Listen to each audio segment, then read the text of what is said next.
Bonjour à tous et bienvenue dans l'émission Le Plateau du Bien-être. Très heureuse suis-je de vous retrouver. J'espère que c'est la pleine forme chez vous.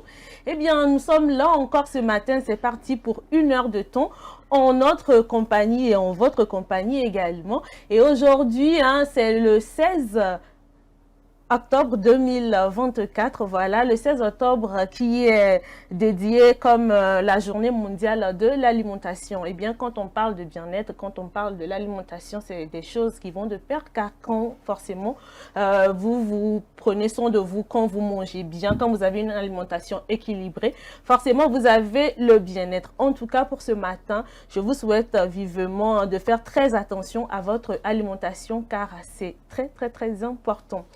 En tout cas, ils sont là sur ce plateau aujourd'hui. Je me fais entourer que de 2 personnes. Bon, c'est mieux que rien. Je ne suis pas orpheline, c'est déjà ça. Ils sont là avec moi. Il s'agit de Nachat. Nachat, bonjour. Bonjour Blondine. J'espère que tu te portes bien. Ah, ça va. Ça doit va. Bonjour Ezekiel. Bonjour, J'espère que tu te portes bien également. Très bien, merci. Je porte très bien aussi. Et bonjour à nos chers téléspectateurs. Exactement. Ravi Bonjour de à vous vous. retrouver. Très ravie.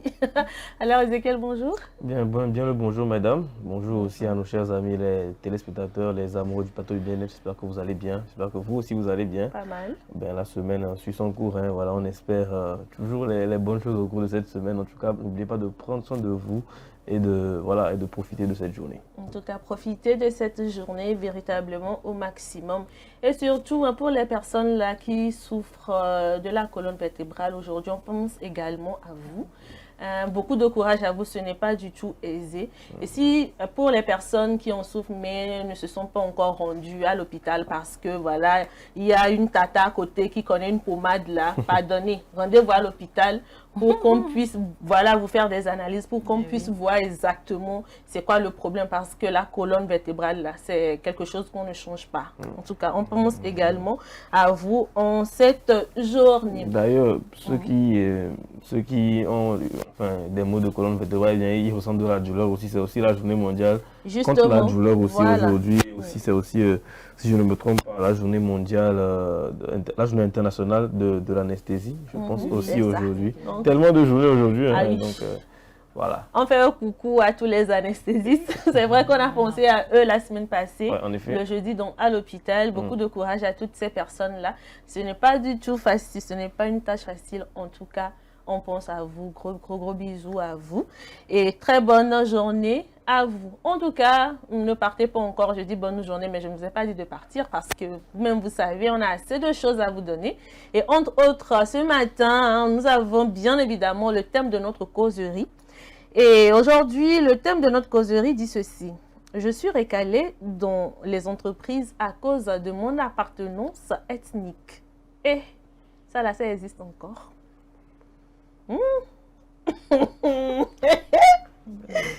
Bon, quand j'ai eu le thème, ça m'a fait réfléchir. Parce qu'avant, c'est vrai que les gens disaient ça que parce que je suis de telle nationalité ou carrément parce que je suis de telle ethnie, je suis partie postuler dans une entreprise, on a refusé de me prendre parce que quand je suis allée, on m'a demandé tu es d'où? Quand j'ai dit automatiquement, bon, je n'ai pas pu avoir le poste. Nachat, ça t'est déjà arrivé une fois? Alors pour dire vrai, non. Je pensais que tu allais dire oui. J'allais bien m'installer pour pouvoir écouter. Oh. Non, parce que... Même là, pourquoi tu me prives de béret 2 jours là comme ça? C'est vrai, je n'ai pas encore fait le tour de toutes les entreprises. C'est clair. C'est clair. Peut-être que ça peut m'arriver, mais je ne le souhaite pas. Mais je me demande déjà pourquoi ces personnes ou ces chefs d'entreprise agissent ainsi. Je ne sais pas si il s'agit des chefs d'entreprise, les directeurs en ressources humaines ou comment, je ne sais pas quelles sont les conditions. Bon, peut-être que pour l'employeur, on va le dire ainsi, bon, certainement qu'il a des conditions données, mais pas forcément des ethnies. Pas parce que, par exemple, je suis Evé ou je suis Kotokoli, Adja et tout ce qui va avec.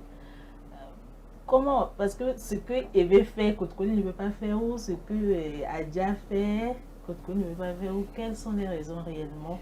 Mais je trouve que ce n'est pas une chose à encourager.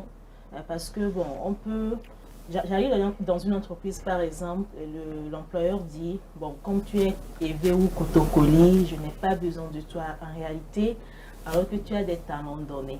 Mais non, entre ton talent ou tes compétences et ton ethnie, tu choisis quoi en réalité? Alors que tu as besoin de moi, et coûte que coûte, tu choisis quoi? C'est de la sorcellerie ou comment? Je ne comprends pas, mais je trouve que c'est pas une chose à encourager. Je m'arrête là pour le moment. En tout cas, il y a également des gens qui disent que voilà, dans notre localité, par exemple, il y a assez de personnes qui sont au chômage. Donc, pour moi, mon entreprise, ce que moi j'ai décidé de faire, c'est que je vais uniquement embaucher les gens de mon ethnie. Des antécédents, voilà, ou carrément il y a des conflits. Ce que tu as dit là. Des conflits qui se sont créés avant. Il ne faut même pas aller au bout. Ce que tu as dit là, c'est ça qui crée aussi l'incompétence dans certaines entreprises. Je m'explique.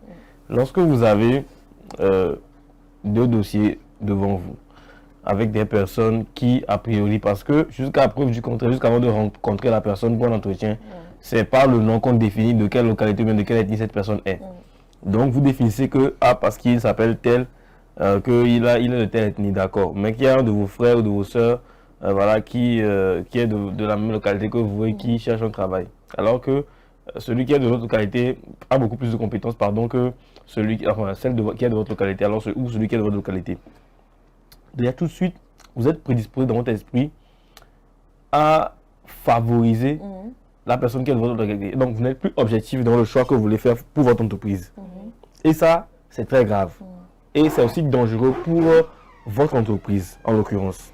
Donc, il est important qu'on sache faire preuve d'objectivité justement pour que, on évite que les personnes qu'on prend, qu'on choisit pour nos entreprises, ne soient choisies par peut-être quoi, par affinité ou bien par proximité, voilà, je dirais, de localité.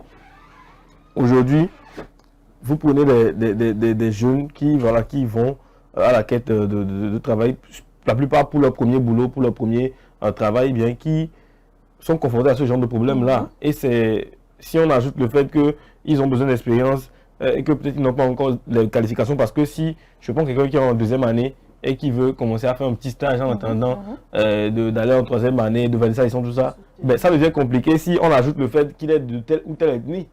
Mais vous allez tuer cet enfant très tôt. C'est comme tuer l'œuf dans sa coquille. Alors qu'on connaît très bien les réalités, bon, déjà ici au Togo et puis dans la sous-région, on va le dire ainsi, trouver même un boulot, c'est très compliqué. Maintenant, s'il faut se baser sur votre ethnie, par exemple, avant de vous embaucher, je pense qu'il y a un problème. Il y a un problème. Je pense que si, par exemple, j'ai un problème avec un Kotokoli ou un Névé, par exemple, donc, je ne peux pas mettre ça sur une autre personne qui est Kotokoli ou bien qui est Évé. En fait, on n'a pas la même capacité, on n'a pas la même chose de voir les choses en réalité. C'est vrai, on a la même ethnie, mais on n'a pas les mêmes comportements, les mêmes caractères, la même mentalité. Donc, je pense que il faut revoir ces choses-là. C'est vrai qu'au début, c'était au moins actuellement, c'est mieux par rapport à hier, avant.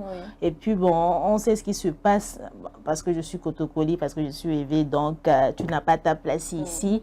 Alors que maintenant, les choses évoluent, la mentalité évolue, la scolarité de certaines personnes, plus précisément dans certaines communautés, quand on prend les thèmes, les Évé et tout, en tout cas toutes les localités, on voit que les choses évoluent très bien. Donc, je pense qu'on doit laisser cette affaire de se baser sur ton ethnie avant de t'embaucher. En réalité. Comme Ezekiel l'a dit, il faut plutôt se baser sur la compétence. Il y a les CV qu'on voit. Tu vois très bien que sur le CV, en fait, la personne a les compétences requises pour avoir ce poste. Mais parce que la personne est de telle... Moi, je préfère encore qu'on me dise qu'on embauche quelqu'un parce que vous avez étudié au Togo. Vous avez peut-être la même compétence que vous avez étudié au Togo, que cette personne a étudié peut-être en France. Parce qu'on sait, c'est clair que disons, la qualité des cours reçus en France est bien différente de ce qu'on a reçu ici. On peut comprendre qu'on se base sur ce genre de trucs. Maintenant, après me dire que parce que la personne... Et puis, il y a d'autres aspects qui peuvent aussi influencer ce genre de comportement. Soit on dit que nous, telle localité, on n'a jamais été embêté avec telle localité. Oui, ça. Alors que vous ne connaissez ni Adam ni Dave, celle ou bien celui qui est, en tout cas, qui envoie son CV pour postuler pour ce boulot, vous ne la connaissez ni. Vous n'avez même pas assisté. Blandine a parlé de ça, peut-être les conflits sociaux. Voilà, vous n'avez même pas assisté au conflit. On vous a juste raconté une histoire, c'est des préjugés peut-être, et puis vous avancez. Et puis aujourd'hui, on peut porter des noms et venir de complètement d'ailleurs que de cette localité dont on porte le nom. Donc c'est aussi beaucoup de choses qui ont en jeu où on dit que parce que le DG, bon, le DG dit, des gens, des fous, quoi, quand tu commences à ma famille. Voilà, c'est des trucs comme ça, genre, je me suis marié avec une de ces filles ou de ces hommes. C'est qu'elle m'a montré. C'est que ma belle famille m'a montré. C'est là. Le courage jamais d'engager quelqu'un de chez eux, que jamais. Voilà, c'est des mentalités comme ça qui font que. Voilà. Alors qu'on n'a même pas les mêmes caractères, les mêmes traits et tout. C'est ça, peut-être que vous allez rencontrer quelqu'un même qui va venir de cette localité et faire prospérer votre entreprise, qui sait. Donc voilà, moi je pense qu'il faut être objectif, toujours se baser sur les compétences, sur les entretiens, parce que c'est important aussi l'entretien pour connaître un peu la mentalité de la personne. Même parfois pour se fier effectivement, est-ce que la personne est de cette localité, parce que jusqu'à preuve du contraire, quand on a le CV en met comme ça, ben, on ne sait pas si la personne est vraiment de cette localité ou non. Donc c'est l'occasion de poser la question. Il y a d'autres qui naissent ici, bon par exemple ici à Lomé, mais peut-être ne connaissent même pas leur village. Moi par exemple, quand on lit mon nom, on pense que je suis de quelque part alors que je ne suis pas de là-bas. Ah, voilà. Donc, c'est pas forcément quand tu vois le CV de la personne, quand tu as le nom de la personne, quand tu lis ça. Il faut se baser sur ça. Voilà, c'est très important ce que Ezekiel est en train de dire. Il faut quand même aller vers l'entretien. Je me fais encore qu'on use un peu de son intelligence peut-être pendant des entretiens pour tester la mentalité de la personne. Parce qu'on peut dire que dans telle localité, ils sont comme ça. Mais est-ce que tout le monde de cette localité est vraiment comme ça? Donc, c'est aussi à l'occasion des entretiens de faire des petits tests de comportement ou bien de mentalité à cette personne pour voir si finalement elle réagit aussi un peu comme les gens de là-bas. Est-ce qu'à long terme dans mon entreprise ça va me coûter? Voilà, mais moi, là encore, on connaît déjà les raisons pour lesquelles l'entreprise ne veut pas nous embaucher. Mais là, il y a certaines entreprises qui se taisent et puis ne disent rien du tout. Ils ne te font aucun retour. Aucun retour en réalité. Alors on ne sait pas, bon, quelles sont les raisons pour lesquelles cette entreprise ne m'a pas embauché et tout. Ce silence radio là en réalité, on se pose tellement de questions, on a même peur d'aller vers d'autres entreprises pour chercher du boulot. Je pense que ce que Nacha dit est très très important. C'est vrai, quand on appelle des gens, c'est des candidatures qu'on reçoit pour les engager. Mais il est important aussi de faire un feedback, quelle que soit la réponse que vous donnez. Si vous n'allez pas engager la personne, mais dites-lui que, bon, clairement, elle ne répond pas aux critères, ou bien qu'elle répond aux critères, mais qu'il y a quelqu'un qui a peut-être une meilleure expérience qu'elle, qui a postulé. Au moins, c'est qu'elle a un défaut. Psychologiquement, c'est qu'elle a un défaut. La personne, même si ça vient de la personne, si vous lui dites, elle est apte à corriger ses erreurs pour aller vers son entreprise. Justement. Voilà, donc c'est aussi une certaine manière d'aider les personnes à s'améliorer. C'est vrai qu'on dit avant d'aller en entretien, il faut se préparer, bien s'habiller, ne pas toucher son téléphone, etc. etc. Oui, c'est bien tout ça. Mais parfois, il y a autre chose qui rentre en jeu. Des petites choses qui... Des gens qui ont stressé peut-être à l'entretien, qui n'ont pas pu se défendre correctement alors qu'ils ont la compétence pour le boulot. C'est aussi des aspects qu'il faut savoir aussi évoquer chez les personnes lorsque vous ne les embauchez pas. Parce que c'est vrai, ils n'ont pas eu le boulot, mais vous pouvez contribuer à ce qu'ils aient un boulot très prochainement. Donc je pense que c'est aussi un aspect de la chose qu'il faut relever, mais très important qu'on se base vraiment sur les compétences et sur la qualité de la personne pour choisir les personnes qu'on prend et non sur les ethnies ou les appartenances, quel qu'en soit le cas. En tout cas, c'est bien dit, c'est bien dit. Il faut plutôt valoriser nos langues. Parce que, voilà, quand on crée une entreprise, la vision qu'on a de l'entreprise, c'est que l'entreprise puisse prospérer. Donc, il ne faut pas forcément se fier. Dans une entreprise de communication, par exemple, on peut avoir besoin de toi qui parles, et par exemple, traduire peut-être une phrase pour des spots et tout. Donc, si on peut me regrouper toutes les langues nationales dans une entreprise, on peut voir toutes les langues nationales. C'est pas encore un problème. Tu vas en mission quelque part. Tu sais que, par exemple, on doit aller en mission quelque part. On va aller interviewer des gens. Tu ne comprends pas une langue, mais il y a quelqu'un dans ton entreprise peut-être qu'il comprend cette langue. La personne là ira tout simplement représenter l'entreprise. Et je suis sûre que parce que la personne avec laquelle elle est partie discuter parle la même langue et se comprennent, justement, ils vont quand même arriver à trouver... Au lieu d'aller chercher quelqu'un que vous allez payer après. Voilà. Il faut voir toutes ces choses aussi. Il y a un aspect de la chose, parce qu'il ne faut pas toujours voir le verre à moitié vide, que moi j'aimerais soulever aussi. Si je prends 2 dossiers, où les deux ont la même qualité, ont les mêmes diplômes et ont peut-être la même expérience, et qu'il y a quelqu'un qui a plus ou moins de localité, ou peut-être que ma localité est plus représentée dans mon entreprise, je sais qu'automatiquement, en prenant la personne qui est dans ma localité, j'offre une meilleure chance de cohésion à mon entreprise parce que c'est une base qui est établie. Ça peut faire la différence. Dans ce cas précis-là, ça peut faire la différence. Mais, pardonnez. Il y a toujours le mais. Il y a toujours un mais. Si l'homme a le master, l'autre a le BTS là. Tu vas me voir. Tu vas me voir. C'est pas toi, je te dire. Il faut quantifier les choses. C'est ça, donc voilà, histoire de amuser la galerie, mais très important en même temps, qu'on sache faire la part des choses. En tout cas, tout est dit sur ce sujet. Je pense qu'on ne va pas revenir là-dessus ou bien encore trop parler. Quand on crée une entreprise, c'est forcément pour que l'entreprise puisse prospérer. Chacun sait ce qui est meilleur pour son entreprise. Alors, essayons de faire quand même le bien. Essayons de faire ce qui est bien pour tout un chacun. Parce que demain, là, tu ne sais pas où tu iras rencontrer ton prochain.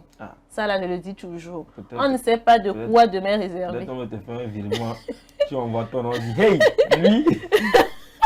Ça peut te laisser. Voilà. En tout cas, c'était donc tout pour la causerie de ce matin. Nous allons y aller avec l'info du jour.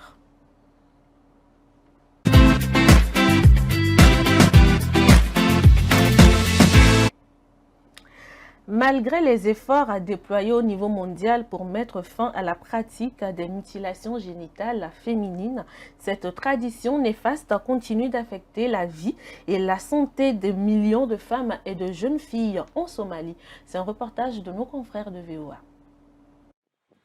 Cette jeune fille de 17 ans vit avec sa famille dans un camp de déplacés à Mogadiscio. Elle se dit victime de mutilation génitale féminine ou MGF, une pratique traditionnelle néfaste définie par l'Organisation mondiale de la santé comme l'ablation partielle ou totale des organes génitaux externes de la femme pour des raisons non médicales. Depuis l'intervention qu'elle a subie à l'âge de 12 ans, la jeune fille vit avec des douleurs persistantes, des problèmes de santé et un traumatisme émotionnel. Elle a choisi de parler à la VOA sous le couvert de l'anonymat, craignant des réactions négatives pour avoir levé le voile sur un sujet tabou. J'ai beaucoup souffert, j'ai perdu beaucoup de sang à cause des saignements excessifs et j'ai souffert d'infections récurrentes qui provoquent encore des cauchemars. Les MGF persistent en Somalie en raison de la croyance commune selon laquelle les filles et les femmes non excisées sont de mœurs légères, impures et physiquement indésirables. Selon les Nations Unies, 98% des filles et des femmes somaliennes âgées de 15 à 49 ans ont subi une forme ou une autre de MGF. Shamsa Ali Mohamed, sage-femme, a pratiqué les MGF pendant plus de 20 ans. Mais aujourd'hui, elle fait partie de nombreuses femmes qui luttent pour mettre fin à cette pratique qu'elle appelle circoncision. Le Fonds des Nations Unies pour la population, FNUAP, déconseille l'utilisation de ce terme, soulignant que l'excision est une violation des droits de l'homme et qu'il s'agit d'une procédure très différente de la circoncision masculine. Nous avions l'habitude de circoncire beaucoup de filles, mais nous avons cessé cette pratique depuis que la fondation IFRA nous a formés. Nous faisons maintenant de la sensibilisation contre les MGF car elles font du mal aux femmes et aux filles. Et beaucoup souffrent pendant l'accouchement à cause de cette pratique néfaste. La Fondation IFRA est une organisation à but non lucratif qui œuvre pour mettre fin aux mutilations génitales féminines en Somalie. Sa fondatrice, l'activiste sociale somalo-irlandaise Ifra Ahmed, affirme que les engagements de son organisation ont persuadé des centaines de personnes de s'engager à ne pratiquer aucune forme de MGF. Nous ne voulons pas être perçus comme interférents avec la communauté. C'est pourquoi nous formons des leaders culturels et religieux, leur permettant ainsi d'entamer la conversation et de construire le dialogue. Une autre organisation, Sasa Together, vise à mobiliser la communauté et à abolir les mutilations génitales féminines. Mohamed Mursal, spécialiste de programme de l'UNFPA, travaille avec Sassa Together.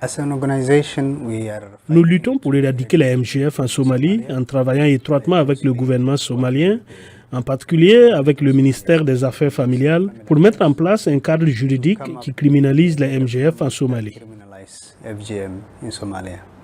Bien que la constitution somalienne interdise les MGF et les qualifie de cruelles et dégradantes, il n'existe aucune loi nationale criminalisant cette pratique.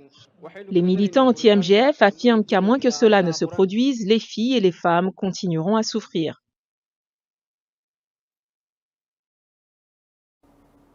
Voilà, beaucoup de courage à toutes ces femmes qui subissent cette mutilation génitale. Alors, nous allons y aller avec la publicité, on revient juste après.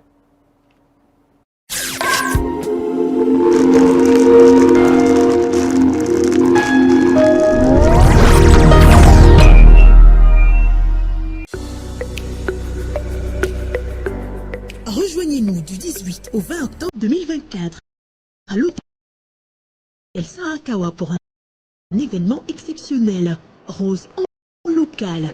Un week-end dédié à la sensibilisation et dépistage du cancer de sein avec des médecins expérimentés, aux expositions ventes des produits locaux, aux activités sportives.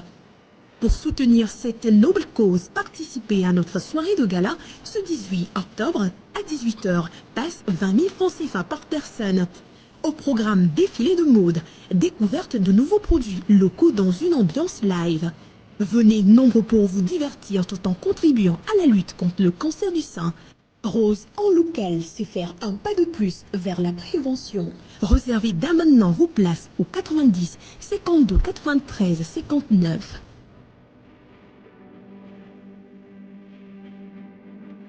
Sous la tutelle du ministère de la Santé et du Développement social, le Conseil national de l'Ordre des médecins du Mali invite l'ensemble des médecins et acteurs de la santé du Mali à la Semaine du médecin qui se tiendra à Bamako du 21 au 26 octobre 2024 et dont le thème porte sur l'éthique et la déontologie du médecin. Au programme, plusieurs activités dont la conférence de presse, la table ronde, la journée scientifique, la réunion générale du CNOM, un match de football, des jeux de culture générale sur la santé et les textes relatifs à la profession médicale au Mali, une assemblée générale, un dîner gala et une distinction honorifique. Les différentes activités auront lieu au siège du CNOM et à l'hôtel Azalaï de Bamako. La semaine du médecin, c'est 5 jours d'échange, de rappel, d'opportunités, d'enseignement, de formation, d'apprentissage, 5 jours pour remercier et encourager les acteurs de la santé au Mali. Rejoignez-nous pour le renouveau de la profession médicale. L'amour, c'est des hauts, c'est des bas. Et quand la femme dit non, c'est vraiment non. Mais rien ne vaut un petit cadeau pour raviver la flamme de l'amour. La femme se fait belle et sensuelle pour votre plaisir.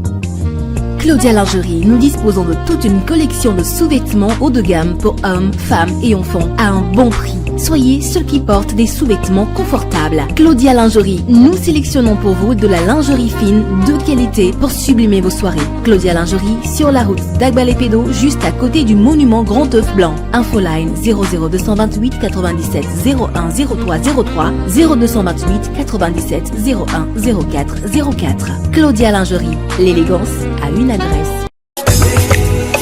M-Afrique, association internationale des médecins pour la promotion de la santé en Afrique, première ONG internationale d'origine africaine spécialisée dans les actions médico-chirurgicales humanitaires. M-Afrique, c'est la promotion de la santé et l'éducation pour tous en Afrique. M-Afrique est membre du Conseil économique, social et culturel de l'Union africaine, le COSOC UEA, également accrédité à le COSOC ONU. Les médecins de M-Afrique, présents en Afrique et en Occident, réalisent chaque année plus de 2500 opérations chirurgicales et 25 000 consultations médicales spécialisées gratuites en zone rurale et périurbaine en Afrique. M-Afrique, c'est la formation continue des acteurs de la santé, la recherche, les missions médico-chirurgicales, humanitaires, foraines gratuites, la lutte contre les maladies transmissibles et non transmissibles, la promotion de l'éducation pour la santé, le développement communautaire.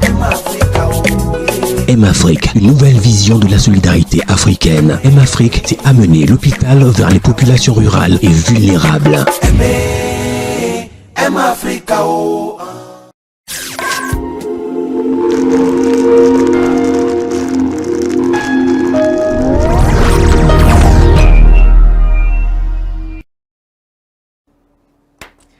Voilà, retour donc sur ce plateau après cette pause. Nous allons y aller aujourd'hui, c'est mercredi. Vous le savez, il y a forcément un dossier de la semaine auquel vous avez droit. Donc, voici pour vous le dossier de la semaine.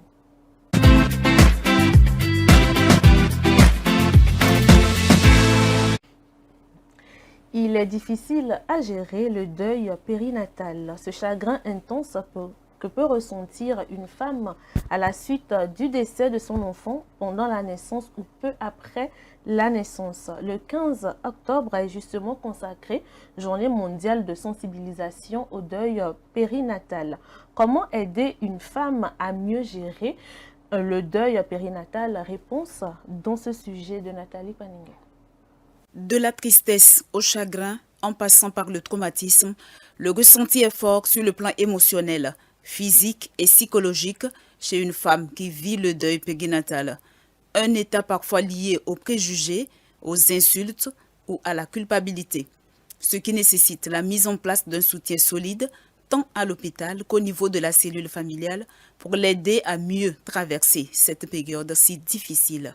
Le mythe qui est mis devant ou sur un enfant attendu chez nous en Afrique est tellement assez fort que elle peut en subir de par des jugements. Donc il faudrait qu'il y ait des personnes spécialisées à cette écoute-là qui vont lui permettre de pouvoir vraiment mettre les mots. L'équipe peut être composée déjà, nous avons des sages-femmes qui sont là, qui peuvent être formées également à la question et pouvoir apporter cette oreille attentive à l'instant T sur place.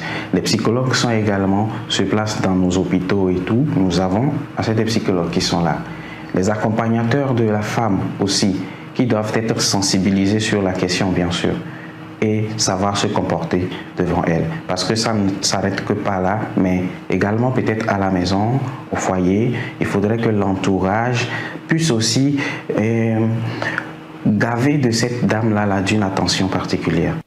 L'accompagnement permet d'éviter l'évolution de l'état de la femme vers le suicide et d'autres pathologies psychiatriques. Et le soutien de l'époux est un maillon primordial qui facilite le processus du deuil périnatal chez la femme. Il va devoir être tellement proche de sa femme et lui rassurer. Il faudrait vraiment une assurance par rapport à cette dernière-là, où il va lui prouver encore son amour. Il va lui montrer sa présence et lui faire savoir que ce n'est pas la fin du monde et qu'il y a encore des possibilités de concevoir. Lui aussi, il vit un deuil, mais ce n'est pas comme si il n'en ressentait rien aussi. Il ne faudrait pas qu'on l'oublie. Parfois, peut-être même, il peut être plus touché que la femme. Et donc, il faudrait que mutuellement, ce couple-là puisse se serrer les mains et pouvoir évoluer, pouvoir mettre les mots sur leurs ressentis et se projeter vers l'avenir. Et c'est là où, normalement, les familles doivent intervenir à ce moment-là pour les soutenir. La culture de l'esprit de soutien et l'attention sont donc importants dans le processus du deuil périnatal, même s'il est vrai que la femme ne peut en guérir totalement. Voilà, hier, c'était la journée mondiale de sensibilisation au deuil périnatal. Je pense que dans ce dossier, tout a été dit. Hein. Franchement, moi, j'aimerais le plus mettre l'accent sur l'accompagnement des hommes. Franchement, pardonnez. Ezekiel, tu peux tout faire. Tu peux tout dire. Mais attends, est-ce que j'ai raison ou pas? Hein? C'est parce que M. Apollinaire n'a pas mis le plan sur toi. Sinon, les téléspectateurs... Ta réaction disait le contraire. Moi, je suis d'accord. C'est d'accord. Maintenant, là, tu es d'accord. Juste après, l'accouchement, c'est très important. Hein. Même s'il n'y a pas eu de bébé, c'est important. Il faut se soutenir. Un bébé, ça se fait à deux. Si on le perd à deux. Donc, c'est important de soutenir. L'homme a parlé. C'est bon. Oui, c'est bon. Maintenant, je suis satisfaite. J'espère que c'est au fond, ça sort au fond. La manière de la parler même, c'est comme bon, ok, Blandine me dérange. Donc, elle dit ça et puis c'est bon. En fait, non, si vous dites ça comme ça, les gens vont penser que je blague, alors que c'est un sujet qui est très sérieux. C'est maintenant tu es venu. C'est un sujet qui est très très sérieux. Voilà. C'est même des trucs qu'on observe dans la société où les femmes sont livrées à leur propre sort, tout ça, mais c'est l'occasion de sensibiliser pour que justement les hommes soient au chevet de leur femme, de leur chérie. Faire accompagner sa femme psychologiquement. S'il le faut, bien sûr. Parfois, le simple fait d'être proche, d'avoir la proximité directe avec sa femme, juste après l'événement aussi, permet aussi peut-être que la femme n'ait plus besoin forcément de partager également ces moments. Parce que quand vous partagez le fardeau, c'est moins lourd à porter. Donc voilà, moi c'est lourd à porter, plus vite ça passe. Donc évitez d'accuser vos femmes comme quoi c'est à cause de toi si on a perdu le bébé. C'est une période très difficile pour une femme. Porter une grossesse pendant 9 mois finalement, ne pas avoir son enfant, c'est très très compliqué, c'est très difficile. Psychologiquement, ça affecte énormément. Porter même tout simplement ne pas finalement l'avoir, voilà, c'est aussi un problème. Franchement, essayons de soutenir toutes ces personnes qui traversent cette situation, les belles familles. Les mamans. Faut doser, c'est bon. Je ne vais pas doser. Les mamans, comme quoi j'ai besoin d'un petit-fils, c'est à cause de toi si j'ai perdu mon petit-fils, pardonnez. C'est une période très difficile pour la femme. Elle a besoin d'être accompagnée, elle a besoin d'être cajolée, elle a besoin de toute l'attention particulière. Donc, pardonnez. Pardonnez, d'accord? Je sais que vous allez le faire. En tout cas, c'était donc tout pour le dossier de la semaine. Nous allons encore marquer une pause et revenir juste après.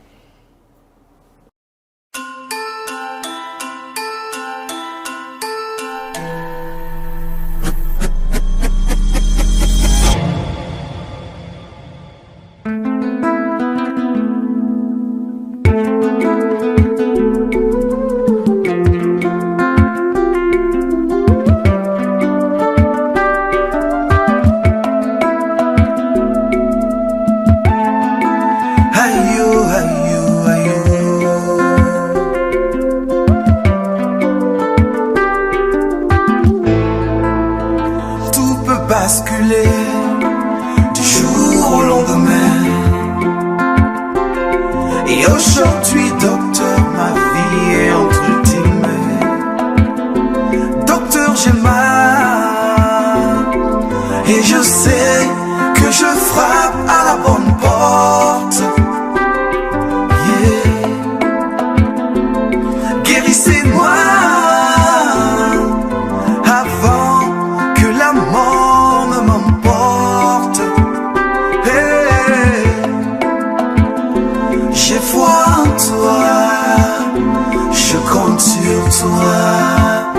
Je crois en toi,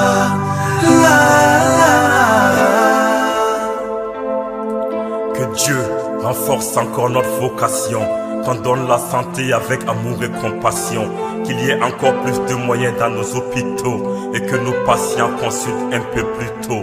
Nos cœurs ont parlé lors du serment d'Hippocrate, mais certaines situations rendent philosophes comme Socrate. 8 années passées à essuyer les bancs de l'université et au bout du compte sorti grand diplômé, avec beaucoup de rêves et de défis à relever, mais très vite rattrapé par la dure réalité d'une médecine en développement dans un pays sous-développé.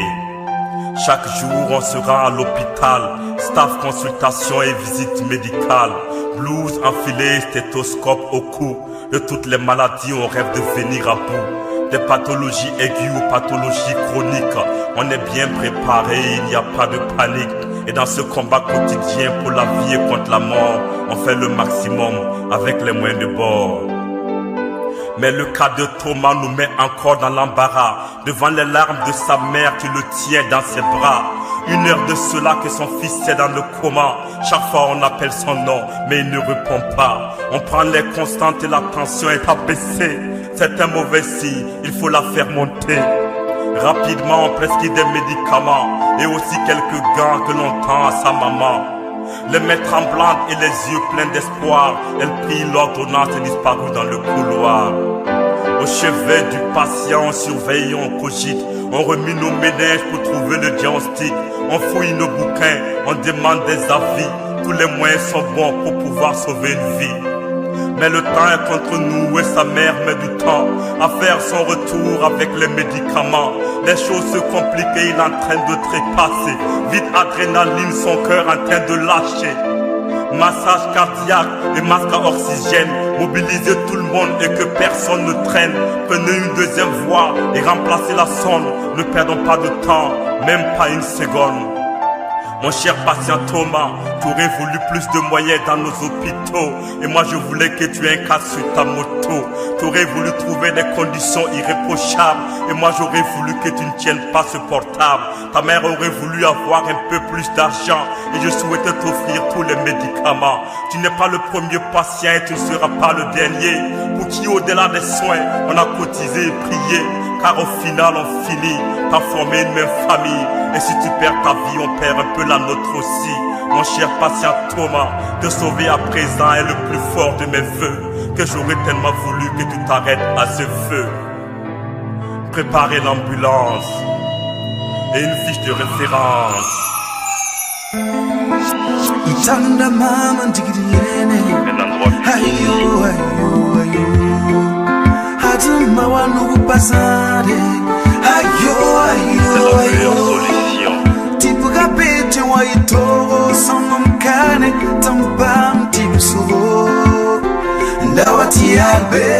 Voilà, retour donc au plateau. On ne cessera jamais de vous le dire. Quand vous avez un quelconque mal, rendez-vous automatiquement à l'hôpital. C'est très important. Alors aujourd'hui, vous le savez, c'est mercredi, forcément, hein, il y a des astuces que Nachat nous donne. Donc, bon, je suis prête. Est-ce que vous êtes prêts? On y va. Astuce santé.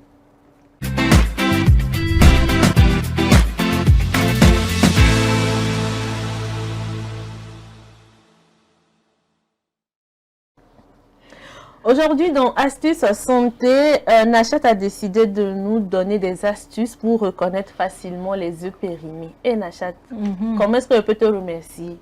Pourquoi tu veux me remercier? Où devais-tu manger des œufs pourris? Non, c'est que tu paies quand tu viens à la maison. C'est là que tu te rends compte que c'est pourri. Ouais. Tu vas faire comment? Ou soit tu paies peut-être, ça fait 2 jours. Tu veux prendre pour utiliser celle-là. En fait, c'est quand tu veux faire des omelettes que tu découvres. Ouais, donc si tu vas avoir, tu veux faire de l'œuf dur, par exemple, là, tu ne vas jamais découvrir. C'est ça. L'œuf dur, le goût. C'est ça que j'aime pas faire de l'œuf dur. C'est-à-dire que tu ne peux pas faire 10 comme ça et puis c'est au moment de casser pour enlever les coquilles. L'odeur même, l'odeur de ça, là. Bon, en tout cas, c'est bien d'en parler, c'est très important pour notre santé, pour éviter ce qu'on appelle l'intoxication alimentaire. Franchement, surtout qu'aujourd'hui, c'est la journée mondiale de l'alimentation. Oui, ça tombe bien, ça tombe bien. C'est l'occasion aussi d'en parler justement.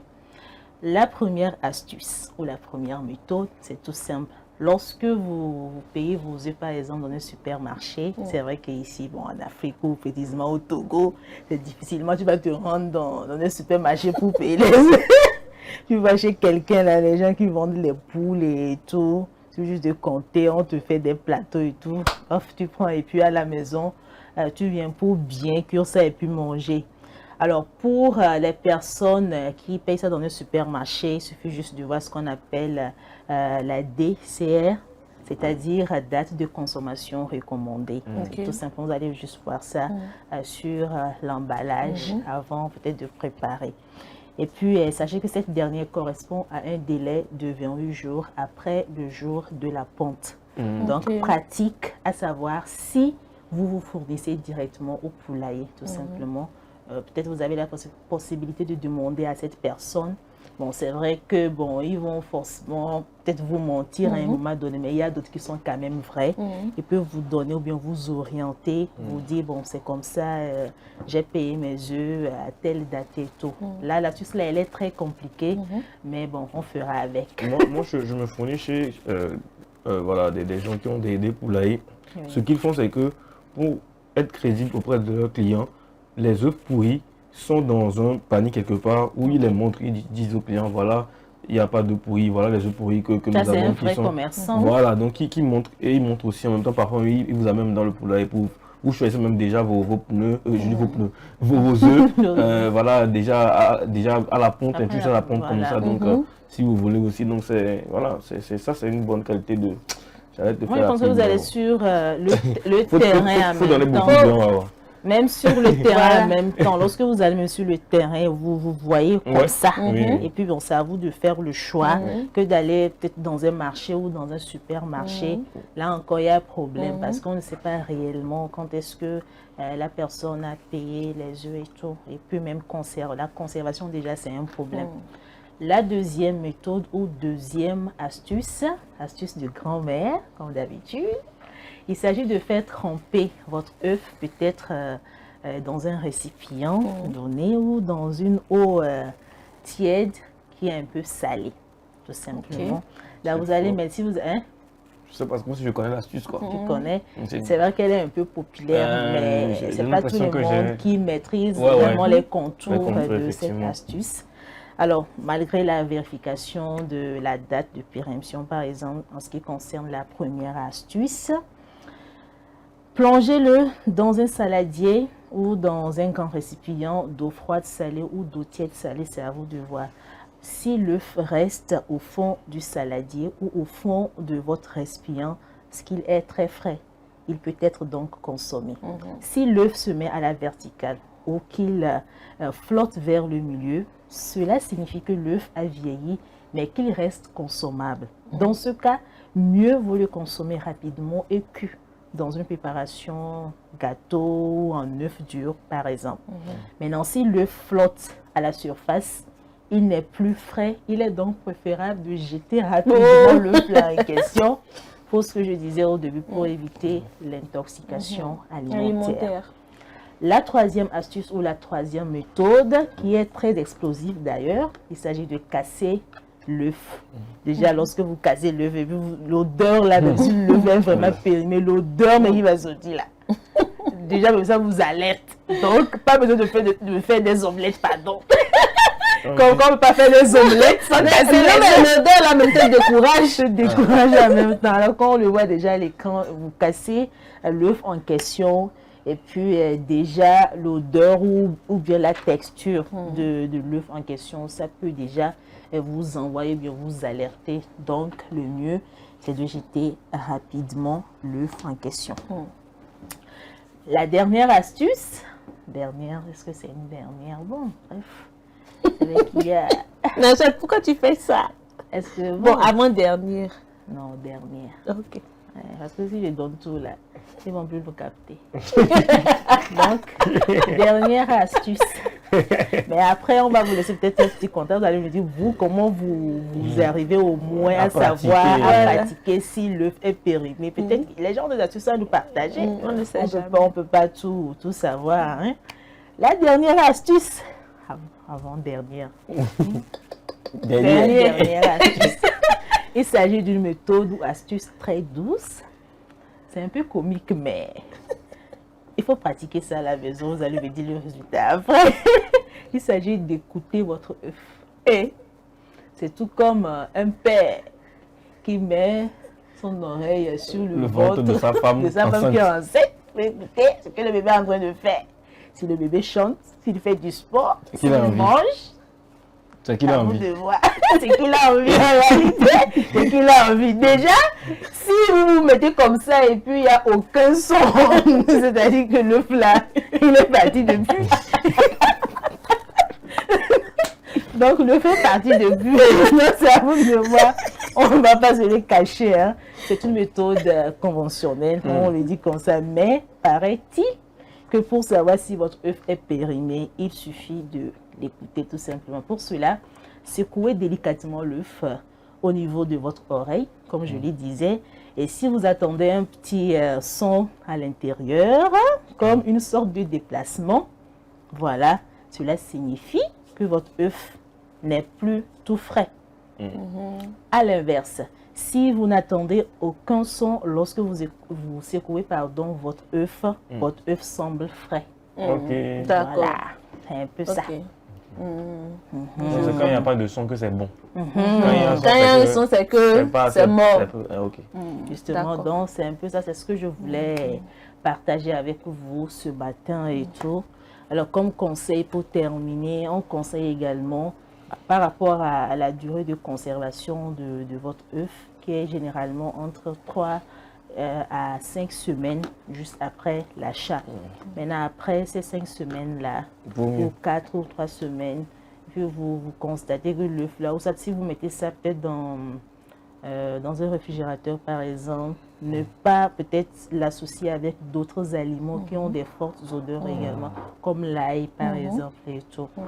C'est vrai qu'on recommande de consommer beaucoup d'ail avec modération, mais n'empêche, ne mettez pas aussi de l'ail avec de l'œuf dans le frigo. Déjà les deux odeurs, déjà si l'œuf est périmé, l'œuf qui est périmé avec l'ail, bon, imaginez la suite. Donc c'est tout ce que je voulais partager avec vous ce matin comme astuce. J'espère que vous avez pris bonne note. Prochainement, je reviens avec d'autres astuces. Peut-être comment utiliser les coquilles de l'œuf ou comment conserver l'œuf pour ne pas... Voilà. En tout cas, Nachat, merci beaucoup.